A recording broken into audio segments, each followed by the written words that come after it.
Le financement de ce programme est assuré par Annenberg CPB dans le but de promouvoir l'excellence de l'enseignement.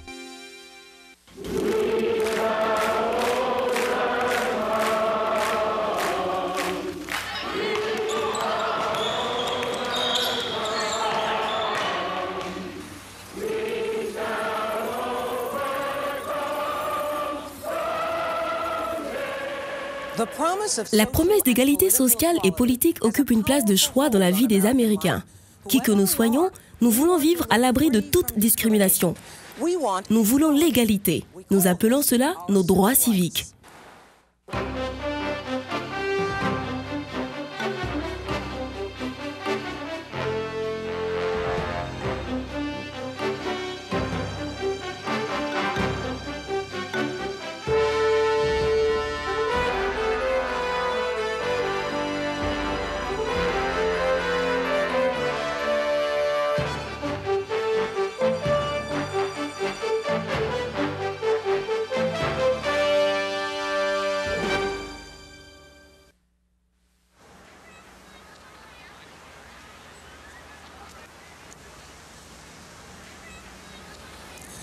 Je suis René Poussin. Quand nous étions enfants, nous avons tous appris ces paroles de la Déclaration d'indépendance. Tous les hommes sont créés égaux, avec certains droits inaliénables. Pourquoi hommes? Eh bien, à la naissance du pays, le seul groupe d'Américains qui bénéficiait de tous les droits civiques étaient les hommes, plus précisément les hommes de race blanche possédant une propriété. Il a fallu attendre la fin de la guerre civile afin que le 14e amendement soit ajouté à la Constitution, garantissant une protection égale de la loi à toutes les personnes vivant aux États-Unis. Depuis lors, les groupes successifs ont utilisé cet outil pour lutter contre la discrimination. Et pour chaque groupe, cela a été un chemin long et tortueux.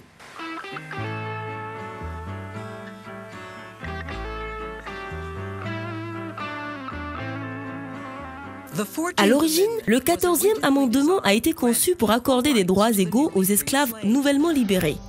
Mais cela n'a pas mis fin à la ségrégation, car en 1896, la ségrégation a été appuyée par la Cour suprême des États-Unis quand elle a déclaré que l'égalité de protection accordée par la loi pourrait être interprétée comme signifiant séparés mais égaux. Aucun aspect de la ségrégation n'était plus nocif que la séparation des enfants noirs et blancs dans les écoles publiques, en particulier dans le Sud. Peu d'Américains savent qu'en 1951, les élèves noirs ont initié une grève à Farmville, en Virginie, qui a joué un rôle capital dans la fin de la ségrégation au niveau scolaire. Le dossier Farmville est celui qui a eu l'effet d'une bombe, faisant éclater la ségrégation dans les écoles publiques américaines. John Watson, qui a connu la ségrégation de manière directe, a aidé à organiser la grève menée par sa camarade de classe, Barbara Jones. Nous étions un groupe de 450 élèves. Où allions-nous mettre tous ces élèves? C'était comme si nous étions un troupeau de bétail dans des cabanes de papier goudronné. Imaginez ça en plein été. Elles étaient trop chaudes en été, trop froides en hiver, et en cas de pluie, je ne vous dis pas. La pluie nous tombait littéralement dessus. Donc finalement, nous en avons eu tout simplement assez. Barbara Jones en a eu assez. Ma sœur Barbara est montée au créneau pour annoncer qu'il y aurait une grève.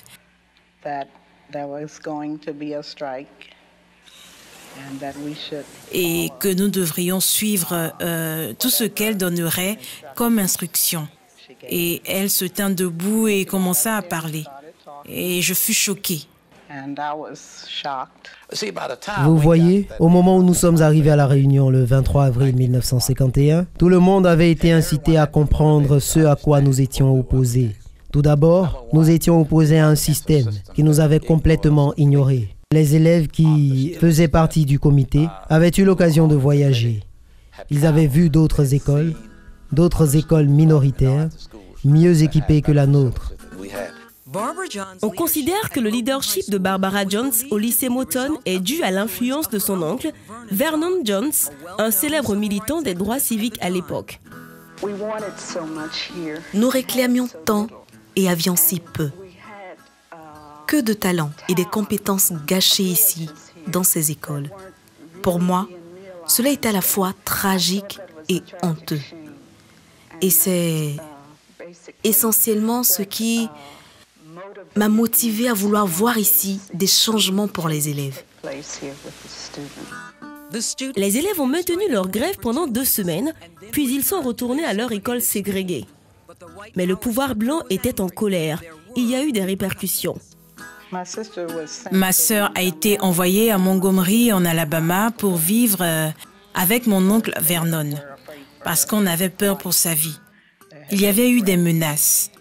Et je suppose que c'était la seule solution qu'on pouvait trouver pour assurer sa sécurité.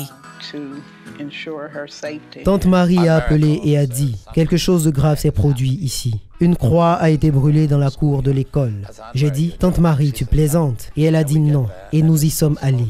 Et elle était encore fumante. On pouvait sentir les chiffons brûlés et tout ça. C'était terrifiant. Voir une croix brûlée là, dans le jardin, dans ce triangle. Car c'était là qu'elle était posée. C'était très effrayant. Parce que cela rappelait des souvenirs de ce que mon père et ma mère avaient dit à propos des Ku Klux Klan portant leur capuchon dans le sud. La grève des élèves à Farmville ne fut pas vaine. En quelques semaines, l'Association nationale pour la promotion des gens de couleur, la NAACP, a fait de Farmville l'un des 5 cas types qu'elle utiliserait pour remettre en question toute la doctrine de séparer mais égaux dans les écoles publiques américaines. 3 ans plus tard, séparer mais égaux n'était plus une loi dans le pays.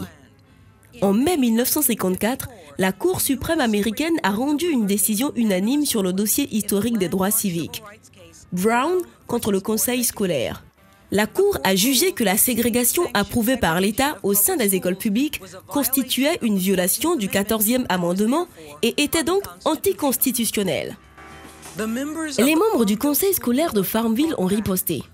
Pendant 5 ans, après la décision de la Cour suprême, ils ont fermé toutes les écoles publiques plutôt que d'accepter l'intégration. Pour ceux qui ont joué un rôle ou étaient présents lors de la grève, les souvenirs en sont encore douloureux. Donc, ces vieilles blessures ont duré très longtemps, des 2 côtés. Cela marqua un tournant dans l'histoire de notre pays. Nous avions les meilleurs professeurs du monde. Notre souci était d'offrir un cadre de travail décent et le matériel nécessaire à ces personnes. Et c'est ce qui nous a motivés. Eh bien, je pense qu'il est difficile pour les Noirs qui allaient à l'école à cette époque d'en parler. Parce que ça a été vraiment douloureux. Et nous avons toujours tendance à pleurer quand on en parle. Pendant longtemps, je n'ai pas pu remettre les pieds à Farmville. Cela fait à peine 5 ans que j'ai pu en reparler. Le verdict de l'affaire Brown est devenu le catalyseur de l'expansion du mouvement des droits civiques des années 1950. Le mouvement a atteint son apogée au milieu des années 60 lorsque le Congrès adopta une loi radicale sur les droits civiques. Les protestations et marches non violentes, le boycott de bus à Montgomery, les sit-ins dirigés par des étudiants et la grande marche sur Washington de 1963 au Lincoln Memorial ont marqué un tournant décisif dans cette ère de turbulence. 51 ans après la grève des élèves, Farmville est devenu un modèle d'intégration pour les écoles. Je pense vraiment que Farmville a donné le ton. Et chaque élève devrait apprendre ce qui s'y est passé.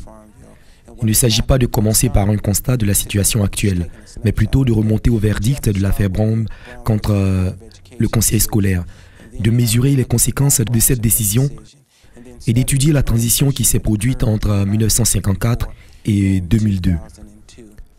Les sentiments d'une nation peuvent changer, les sentiments des gens peuvent changer. Quand nous mettons toutes les entités ensemble, nous pouvons obtenir les meilleurs résultats pour nos enfants.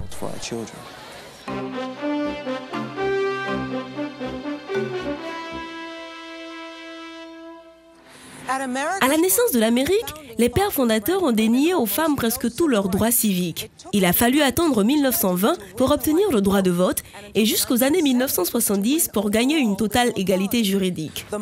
Le mouvement des femmes modernes s'est inspiré du mouvement des droits civiques qui était en action. Les femmes, afin de montrer que la discrimination à leur encontre était anticonstitutionnelle, ont dû prouver qu'elles ont été traitées avec peu d'égards pour aucune autre raison que le fait qu'elles soient nées femmes.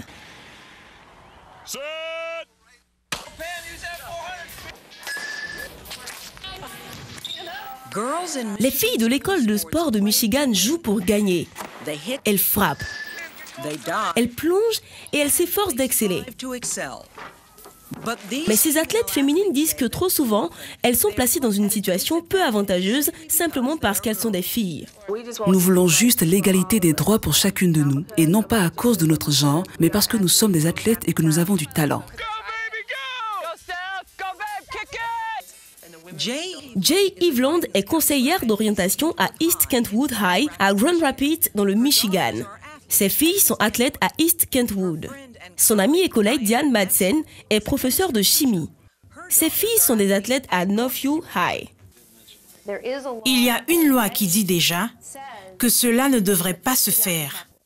Les deux mamans se sont associées pour lutter contre ce qu'elles croient être de la discrimination fondée sur le genre dans les écoles secondaires de sport au Michigan. Dans l'État du Michigan, les opportunités athlétiques pour les femmes sont reléguées au second plan en deçà des opportunités athlétiques offertes aux hommes, ce qui est en soi discriminatoire et jugé illégal. Jay et Diane disent que les filles de Michigan sont toujours servies en second, derrière les garçons dans presque toutes les disciplines du sport scolaire, dans le calendrier des saisons, dans l'assignation des temps de jeu et dans les équipements qu'on leur donne pour l'entraînement et les matchs. Voici le parc Bailey. C'est là qu'ils ont mis les filles pour le tournoi de softball de l'État. Le parc Bailey est un terrain de balle lente pour hommes, converti en terrain de balle rapide de softball pour filles. Et voici le stade de Battle Cap où les garçons jouent. Le stade de Battle Cap est une installation de baseball de ligue mineure avec tous les équipements nécessaires. Si vous étiez une fille, comment ressentiriez-vous de voir les garçons concourir ici et vous, on vous donne ce qui reste là-bas? Ce qui me dérange le plus, ce sont les messages que nous envoyons aux jeunes femmes au sujet de leur position, de ce que nous attendons d'elles et de ce que nous espérons qu'elles acceptent. Mais Diane et Jay disent que les filles subissent le plus grand tort lors de l'établissement du calendrier des saisons. Dans la plupart des États, les filles font des compétitions durant les mêmes saisons que les garçons. Dans le Michigan, les filles sont obligées de jouer dans les saisons moins propices, non traditionnelles. Nous avons le basketball qui se joue à l'automne dans le Michigan au lieu de l'hiver. Nous avons le volleyball qui se joue en hiver, c'est censé avoir lieu en automne. Nous avons le football qui est au printemps au lieu de l'automne. Et tous ces sports de filles ont été insérés où ils pouvaient être insérés parce que les garçons jouaient déjà pendant les saisons avantageuses. Étant donné que les saisons des filles sont en décalage par rapport au reste du pays, Diane et Jay soutiennent que les filles ratent des occasions cruciales de bourse d'études, de recrutement à l'université et de participation à des clubs d'équipe qui augmenteraient leurs compétences. J'ai commencé à me sentir comme une citoyenne de seconde classe. Sachant que je méritais tout autant que les garçons et que je ne pouvais rien obtenir. Et cela me mettait en colère. Après avoir fait pression sur les responsables et les législateurs pendant 5 ans pour changer le système et n'ayant obtenu aucun résultat, Diane et Jay ont engagé une poursuite pour discrimination fondée sur le genre contre le MHSAA, l'association athlétique du secondaire du Michigan, auprès du tribunal fédéral.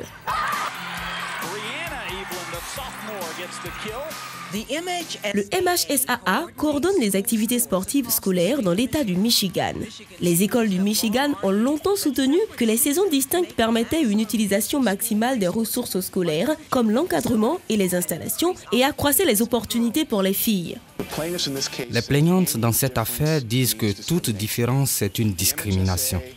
Le MHSAA et la loi disent que parfois les différences font la promotion des jeunes athlètes. Les mamans ont intenté un procès en vertu d'une loi fédérale vieille de 30 ans, connue sous le nom de Titre 9, un amendement à la loi de 1964 sur les droits civiques aux États-Unis. Le Titre 9 interdit la discrimination fondée sur le genre dans les programmes scolaires recevant une subvention fédérale, y compris l'athlétisme à l'école. L'affaire du Michigan est un Titre 9 classique parce qu'elle met en évidence un traitement différent et discriminatoire envers les filles et non envers les garçons. Les filles et les jeunes femmes participent à des sports scolaires depuis le début du XXe siècle. Mais c'est seulement après la promulgation du Titre 9 en 1972, à l'apogée du mouvement des droits de la femme, que la participation des filles aux sports scolaires a pris son essor. Quand j'étais gamine, j'ai participé à de nombreux sports et heureusement, j'ai eu l'opportunité d'obtenir une bourse d'études de basketball à l'Université de Caroline du Nord. Et cela n'aurait pas été possible sans le titre 9. Mais la participation ne signifiait pas nécessairement l'égalité. Au cours des 3 décennies qui ont suivi la promulgation du titre 9, les jeunes femmes et les jeunes filles ont dû se battre auprès des tribunaux pour l'égalité de traitement dans les sports scolaires. Il n'y avait pas assez d'équipes et il n'y avait pas assez d'entraîneurs. Et s'il y avait un entraîneur, il n'y avait pas d'entraîneur adjoint et les installations étaient extrêmement inadéquates. C'était Diane qui avait remarqué la différence du programme sportif entre les filles et les garçons quand elle a amené sa plus jeune fille, Kelsey, à un match de basket féminin. Elle m'a dit, « Maman, où sont les pom-pom girls? Où est le chat sauvage ?» Le chat sauvage est la mascotte de Northview. Et je lui ai dit, « Ils ne font pas cela pour les filles. » Et puis elle a dit, « Eh bien, je vais devoir être assez bonne pour être dans l'équipe des garçons. » J'ai ressenti comme si elle pensait qu'elle était inférieure parce qu'elle était une fille. Les mamans ont engagé des poursuites relatives à de nombreux problèmes, y compris l'établissement du calendrier des saisons, l'inégalité des installations. Avant que l'affaire de Michigan soit effectivement jugée, le MHSAA a pris une décision sur la question des installations et a accepté, entre autres choses, de rénover le parc Bailey pour le championnat féminin de softball. Mais le MHSAA est resté intraitable quant à l'établissement du calendrier des saisons. Toutes les enquêtes sont conformes. L'immense majorité des écoles et des filles a dit qu'il est préférable de laisser les saisons telles quelles. Mais ce qui est populaire n'est pas toujours légal. En 2001, 3 ans après que Jay et Diane aient engagé des poursuites, cela a été une victoire surprise pour les plaignantes. La décision d'aujourd'hui suggère de grands changements tant pour les étudiants qui jouent ces sports que pour les écoles qui devront mettre en œuvre ces changements. Le juge fédéral Richard Henslen a jugé que le calendrier des saisons a vraiment fait obstacle au progrès des filles dans le sport et était ainsi discriminatoire. Il a donné 6 mois à la MHSAA afin qu'elle puisse élaborer un calendrier plus équitable. La MHSAA fait appel de la décision devant une juridiction supérieure. Pendant ce temps, la question est loin d'être réglée au tribunal des opinions publiques. En théorie, la décision a été prise pour aider à promouvoir le sport chez les filles dans le Michigan, mais ce n'est pas le sentiment des athlètes à qui nous avons parlé. Depuis que les poursuites ont été engagées, Diane et Jay ont été cruellement critiqués dans les médias et au sein de la communauté. Personne ne désire ce type d'attention, le rejet. Se faire appeler des putes dans les médias, se faire appeler commando du titre 9, se faire appeler des personnes dingues recherchant l'attention, se faire appeler des féministes nazis. La situation actuelle est illégale et elle doit donc être changée. Jay et Diane ont appris une leçon importante d'éducation civique. Changer le système prend du temps et demande un prix au plan personnel. Je pense qu'un élément majeur de notre persistance est le fait d'aller dans les gymnases et aux matchs, participer à ces événements et regarder les petites filles et voir pour qui nous nous battons et le résultat pour elles. Et tandis que les mamans du Michigan se forgent le moral pour une bataille plus longue, leurs filles continuent de faire des prouesses.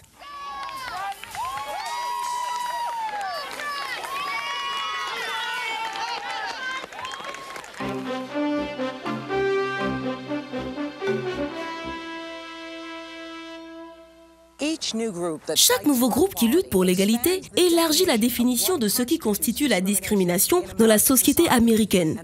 Et pour chaque groupe, il faut des années d'organisation de masse, de protestation, de pression politique et de contestation judiciaire pour gagner de nouvelles lois et le pouvoir de les faire appliquer. Mais l'égalité vaut le combat. Aucun groupe ne le sait mieux que les Américains qui luttent pour la fin de la discrimination envers les handicapés.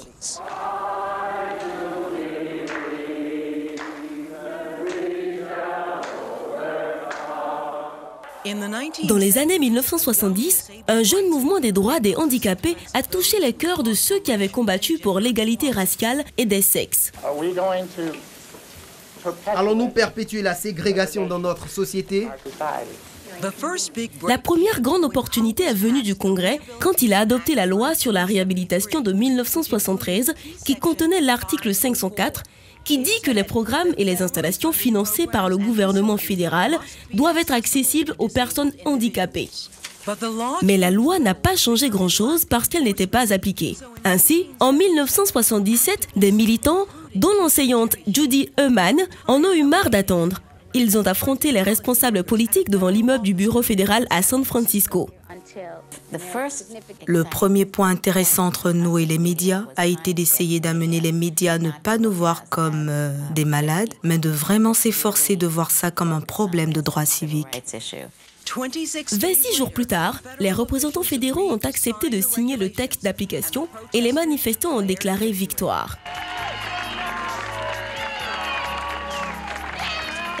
C'est la plus longue manifestation de prise de contrôle d'un bâtiment fédéral dans l'histoire des États-Unis à ce jour. Chaque agence fédérale a élaboré un ensemble de règles pour faire appliquer le 504 qui permet aux personnes handicapées un meilleur accès aux lieux publics. En 1990, il a jeté les bases d'une adoption plus large de la loi concernant les handicapés américains, connue sous le nom de ADA. Nous savions que nous venions de remporter une victoire, et une victoire très importante. Mais nous n'étions pas naïfs au point de croire qu'avec cette victoire, on allait aboutir à la fin de la discrimination.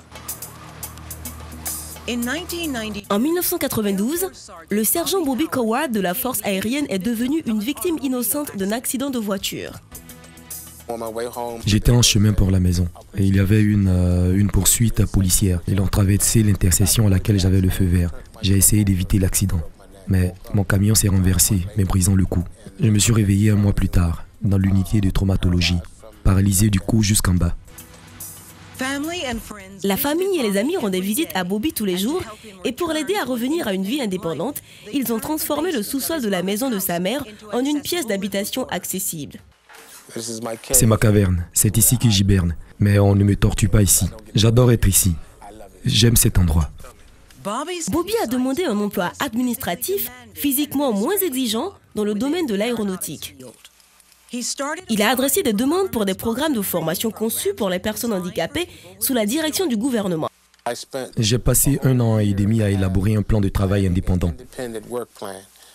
Je le dépose chez un conseiller au sein de l'administration. Il l'examine et en l'espace de quelques secondes, refusé. Et comme l'effet d'un waouh, et c'était tout. Vous savez, je n'avais pas l'intention d'accepter refusé comme une réponse. Donc, j'ai commencé à riposter. Vous savez, j'ai trouvé ADAPT. Je suis avec ADAPT. Bobby a commencé à travailler pour une organisation appelée ADAPT, un groupe national de défense des droits des handicapés. Le premier projet dont j'ai pris la tête était au sujet du transport public. Il y avait une barrière, c'est-à-dire qu'il y avait un écartement excessif. Nous voulions que, vous savez, qu'ils trouvent une solution pour corriger cet écartement. Et ils ont fini par trouver la solution, qui est d'installer des brelets en caoutchouc pour réduire les bandes. C'est la bande. Le fait d'avoir convaincu les responsables du métro d'initier un changement a mis Bobby sur la bonne voie pour devenir un défenseur des droits civiques des 54 millions d'handicapés américains. Poursuivant sa lutte, Bobby a porté son attention sur la manière d'aider les jeunes handicapés à sortir des maisons de santé à Washington, D.C. Beaucoup de gens sont coincés dans des établissements où ils n'ont pas besoin d'être et où ils ne veulent pas être. Ils ont besoin d'en sortir.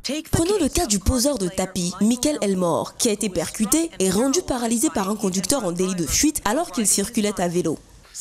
Comme il vivait dans un appartement difficilement accessible au 2e étage, la seule option a été de l'envoyer dans une maison de santé loin de sa famille. J'ai été coincé là-bas, jusqu'à ce que je trouve un endroit accessible pour vivre. Coward Bobby et son collègue à ADAPT, l'avocate Marjorie Rifkin, ont évalué la situation de Michael. Bobby et moi avons rencontré Michael dans la maison de santé. Nous avons tous échangé. Mike, quels sont vos objectifs? Est-ce là que vous voulez être? Non, il voulait être avec sa famille et il voulait avoir, vous savez, sa propre habitation. Alors, Marjorie et Bobby ont découvert que le gouvernement de D.C. enfreignait une disposition de la loi sur la réhabilitation de 1973 en ne fournissant pas le nombre de logements publics accessibles qu'il était censé fournir. Bobby et Marjorie ont demandé aux responsables des logements sociaux comment ils prévoyaient de se conformer à la loi. Ils n'avaient pas de plan. Nous n'avions pas d'autre choix que d'engager une procédure.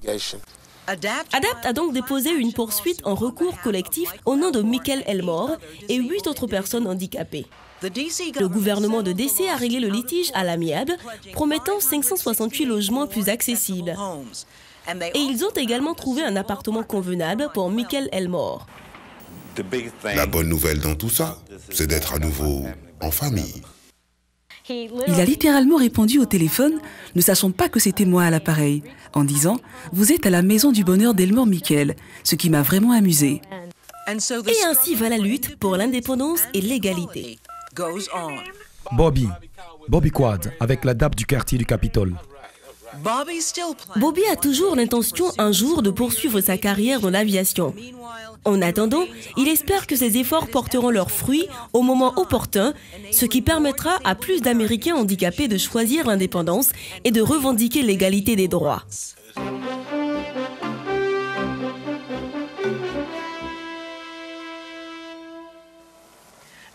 En tant qu'Américains, nous chérissons l'égalité. Cet idéal est exprimé dans la Déclaration d'indépendance et est garanti par le 14e amendement. Pourtant, pendant une grande partie de l'histoire américaine, la garantie de l'égalité s'est appliquée exclusivement aux hommes blancs. Ce n'est plus le cas. Mais la lutte pour une complète égalité politique et sociale reste longue et difficile. Le problème est que même si nous soutenons l'égalité dans l'abstrait, la garantir à certains citoyens exige une action gouvernementale qui limite la liberté d'autrui.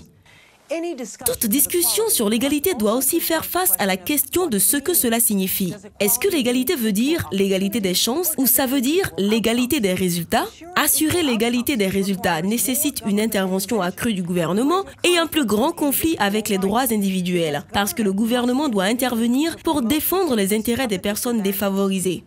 Enfin, il y a la question, qui mérite d'être protégé au nom de l'égalité?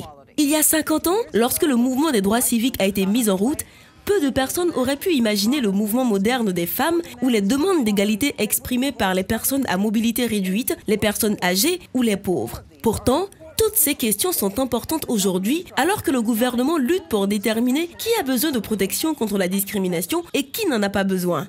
Lequel de ces intérêts la nation doit-elle honorer et à quel prix? Pour la démocratie en Amérique, je suis René Poussin.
Le financement de ce programme est assuré par Annenberg CPB dans le but de promouvoir l'excellence de l'enseignement. Pour plus d'informations sur ce sujet ou d'autres programmes Annenberg CPB, visitez notre site www.learner.org.